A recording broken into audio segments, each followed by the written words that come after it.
య ఏనం వేత్తి హంతారం యశైచనం మన్యతే హతం ఉభౌ తౌ న విజానీతో నాయం హంతి న హన్యతే నాయం హంతి న హన్యతే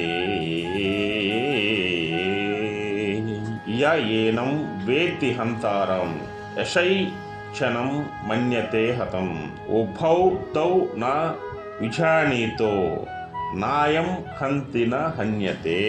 అయితే ఈ శ్లోకంలో యహ అంటే ఎవడు అని, ఏనం అంటే ఈ శరీరం నందును అను, అంటే ఇంకోటి ఏంటంటే ఏనం అంటే ఈ శరీరంలో ఉండే ఆత్మను అని అర్థం అనమాట. హంతారం అంటే చంపు వారిని గాను అంటే ఎవడైతే చంపుతున్నాడు వాడు అని.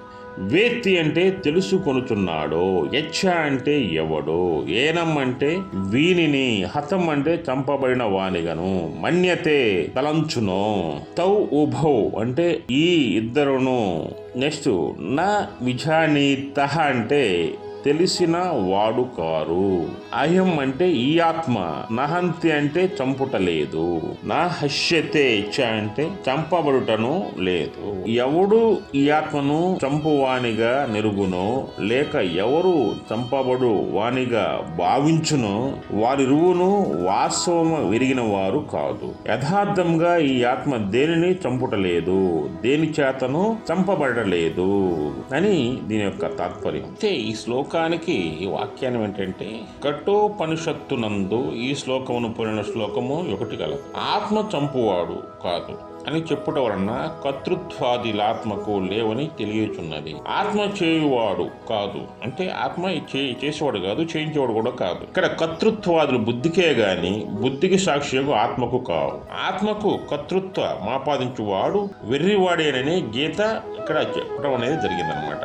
ఆత్మ చంపబడువాడు కాదు అని చెప్పుట ఇక్కడ ఆత్మ అనేది శాశ్వతమైనది అనేది మీకు ఇక్కడ క్లియర్గా అర్థమవుతుంది, నిర్వికామాలని స్పష్టమవుతుంది. కావున సాధకుడు తన ఆత్మస్వరూపుడని మరణరహితుడని మరణము దేహమునికే అని తాను దేహి సాక్షి నిత్య నిరంజనుడై వెలుగొందుచున్నవాడని ఇక్కడ భావం తెలియజేస్తాం. మనిషిలో ఉండే ఆత్మ అనేది ఒకరిని చంపదు, అదే విధంగా ఇంకొకరి చేత చంపబడదు. అంటే ఒక మనిషిలో ఉండే ఆత్మ, జీవులో ఉండే ఆత్మ ఎవరిని చంపట్లే, అలాగనే అది నాశనం కూడా అవ్వచ్చు. ఇక్కడ నువ్వు చేసేది నువ్వు నిమిత్త మాత్రుడు మాత్రమే.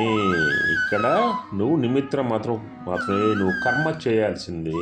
ఆ కర్మ సకర్మై ఉండాలి. అందుకే యుద్ధం చేయి మొదలుపెట్టు అన్నాడు ఆయన. జై శ్రీకృష్ణ, జై శ్రీకృష్ణ, జై శ్రీ.